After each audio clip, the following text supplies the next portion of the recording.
Well, I thought we had a much better day today. It was good to get outside. Players had a good focus, good mindset. We really been trying to emphasize this week, discipline, self-control, paying attention to detail, do the little things right. I think if you're ever going to have peace of mind as a player, a person, or anything you do in your life, knowing that you tried your best to do it right is what gives you that. And we're certainly trying to get that done with our players, in terms of their personal behavior, their academics, as well as what they do on the field. People who can't do that kind of get a little distorted sometimes, and that's not going to help us be who we want to be and do what we want to do. So creating the right habits, goes a long way. I mean, if you walk a lot, it's good. If you run a lot, become a good runner. Practice the right way, become a better player. But I think there's also a mindset in terms of discipline, choices, decisions that you make, that also conditions you to have the right habits so that you have a better chance to play with more consistency. And that's something that we've really been trying to focus on this week. We have lots of respect for Arkansas and Coach Lehman, the job he's done here, and their style of football is, tough, hard-nosed, downhill. They can score a lot of points. They've scored a lot of points on several occasions. They're really sound on defense. So we're going to have to do a good job of executing to be able to accomplish what we'd like to accomplish at homecoming, which is a big tradition for us at the University of Alabama. And we're also looking forward to seeing Coach Stallings and his team back for the 25th anniversary of their national championship. So it's an exciting weekend, and we hope to do well. Brandon Kennedy had to practice indoors yesterday and had an ankle injury that required some surgery. So he's going to be out for an extended period of time, not knowing for sure how long at this point. Coach, we'll start here on the right with Chandler. Arkansas's got some uncertainty about who they're going to play at quarterback on Saturday. Does that alter your game plan at all, and if so, how? Well, typically, when I get asked this question, it depends on the style that the quarterbacks play. And Allen is a great passer, very athletic, quick, can make all the throws. The second guy is a little different style. I'm not sure they'll change their offense, but when he has played, they've done more quarterback runs. This guy's like 6'7", 270 pounds. In fact, when I first started watching the film, I thought he was a wildcat quarterback that was a tight end. But as he's played more, he has a good arm, and he can throw the ball effectively. So the guy's a pretty good player. Now, we don't know if they'll change styles with him as a quarterback. So we have to prepare for some things that they could do with him. But we can't really change because we don't really know, and we'd be defending ghost, if we tried to figure it out. We can't really figure it out, so we may have to adapt in the game. But wouldn't be unusual most times for us. Whoever we play does something a little bit different against us, so it wouldn't be unexpected if it happened this week. Go in the middle with Jason. Yeah, Nick, I just was curious what a guy like Ronnie Clark and his perseverance and character, what he does for the rest of the team when you have a guy like that. Well, I think it's an interesting question because, in this day and age, we have a lot of guys that we really try to sell them on the fact that they have to work to develop, and they're not going to really have instant self-gratification for everything they want to accomplish the very first day they come here. And guys like Ronnie Clark, I think, set a tremendous example, who's been here for 5 years, gone through 2 Achilles surgeries, never been a star player, but gets to play here and there a little bit. But there's not a more willing soul on our team to do whatever he needs to do for the team. If he needs to go to scout team, be a running back, he'll do it. He needs to get in goal line and be a fullback, he'll do it. He's got a great attitude, does everything like you'd like a guy to do. There's a lot of stuff going on in this country right now about respect. Somebody doesn't respect me, I don't respect them. But there's no one that has any more self-respect, which I think is the most important thing, which means my character, my standard, how I live. It's not about how somebody else does something. Then Ronnie Clark, he has tremendous respect and leadership, and even though he's not a good, maybe the best player on the team, and maybe he doesn't play as much as some other guys, and maybe he's not even a star, but when it comes to having the right heart to be a competitor, to contribute to the team, nobody does it better.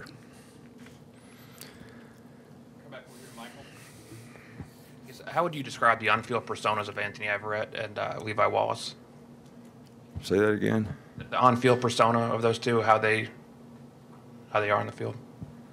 Like, I guess I got to back up. I mean, I'm from West Virginia, so what exactly does persona mean?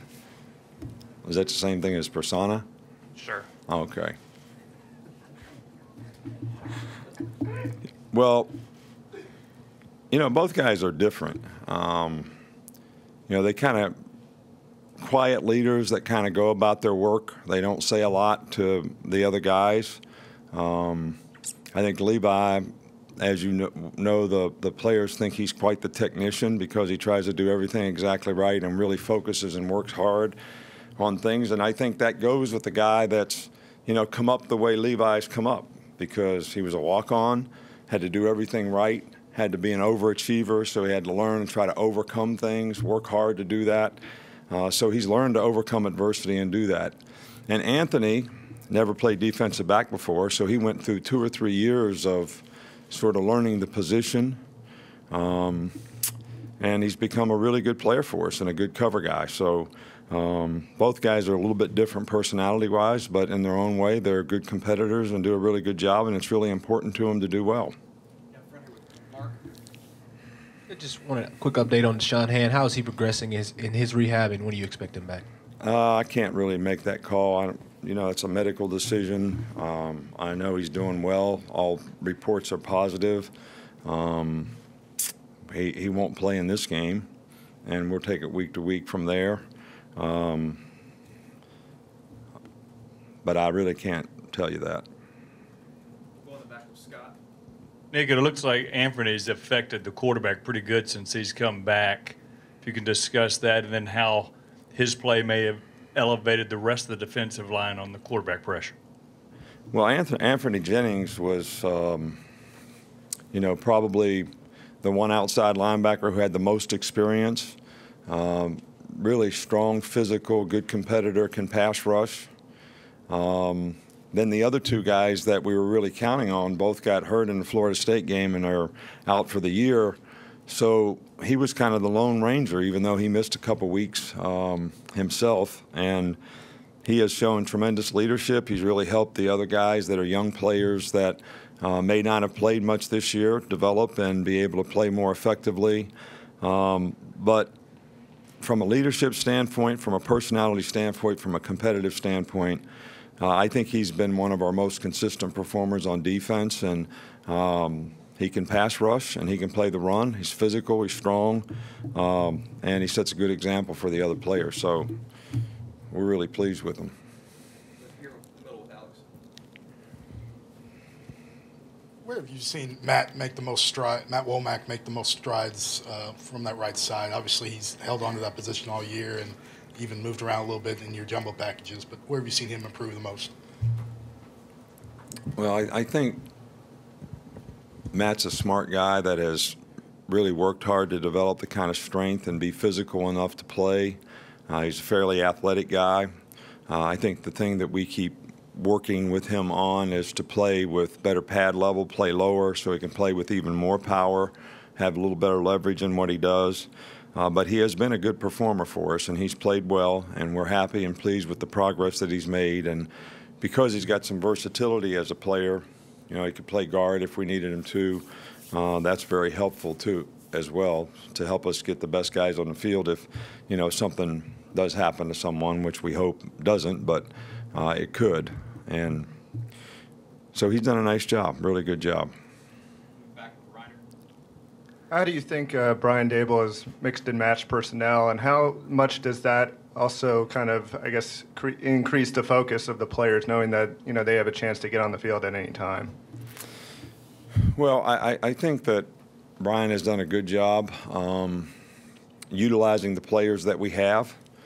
Hopefully we can even do a better job. I thought, there was a few guys that we'd have liked to have seen play a little bit more in the last game. We need to get Josh Jacobs involved a little bit more in the game. Najee Harris is a very good player. We'd like to get him involved more in the game. I think the young receivers are making nice progress, Jerry Jeudy, Ruggs, Smitty, and I think we need to play those guys more because I think in the long run, those guys getting better is going to make us better.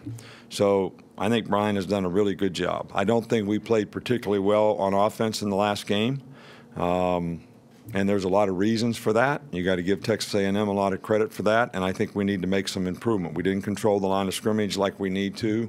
We made some explosive runs, but we didn't make consistent runs where we controlled and blocked, and we had trouble communicating up front because of the noise, which was a bit of an issue, especially on the offensive line. So we're focusing on trying to get those guys to improve so that maybe we can utilize more skilled players. I think that would help us. Damian Harris has been probably our most consistent guy. Him and Calvin Ridley have both been very productive and done a great job all year long, but we need more guys to be able to step up and, be playmakers when we need them. I think when Calvin went out of the game, there was a little bit of an absence, there of guys that could step up and make plays, and it actually hurt us with drop balls, lining up in illegal formations as receivers, fumbling the ball in a critical situation in the game, which allowed them to get back in the game. But those players are capable, and we have confidence in them, and they need to play with confidence. I feel sorry sometimes for some of our players who have a lot of pressure on them, a lot of anxiety created because they fear for their future.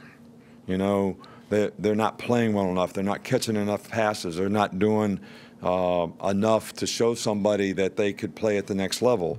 And they put so much pressure on themselves that it really affects their performance because, we want everybody to have high achievement motivation, but low anxiety,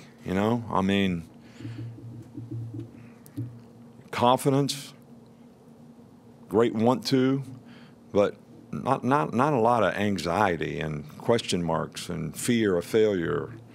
So we need some of our players to just understand that I need to play well the next play and just keep trying to focus on that rather than being so result-oriented and worrying about something that's going to happen 3 or 4 months from now. Two quick ones right here. Kirk. Coach, there's a perception, maybe a justifiable perception, that college football is getting divided into a group of haves and a larger group of have-nots, and maybe the divide's widening. And I wonder, I know there are cycles and there are so-called upsets, but I wonder what you think about that so-called perception. Well, I don't think I think it's always been that way. When they play games, I think up there when Rhode Island plays whoever they play, they have a picnic after the game. That doesn't happen around here. We got 100,000 people. We got an SEC championship game. We were trying to get in the playoffs.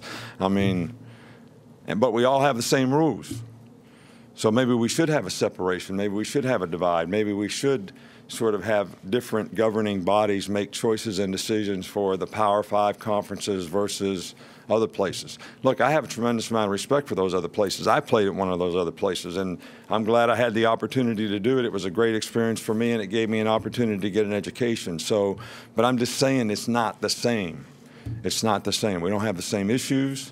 We don't have the same problems to solve in the future. And I think those things may be important to competitive balance. And I also think that, we should take the fans into consideration more in terms of quality of schedule that we play and change the way we decide who goes to bowl games. I've been through all this stuff before. So, we won't change the schedule and play better teams because everybody's got to win 6 games to go to a bowl game. So why can't we do like the basketball tournament and just rank the teams and pick the best teams to go to the bowl games, and strength of schedule would really mean something. And then we could play 10 teams in the SEC and 2 other BCS Power 5 teams, all right, and fans would have great games to go to.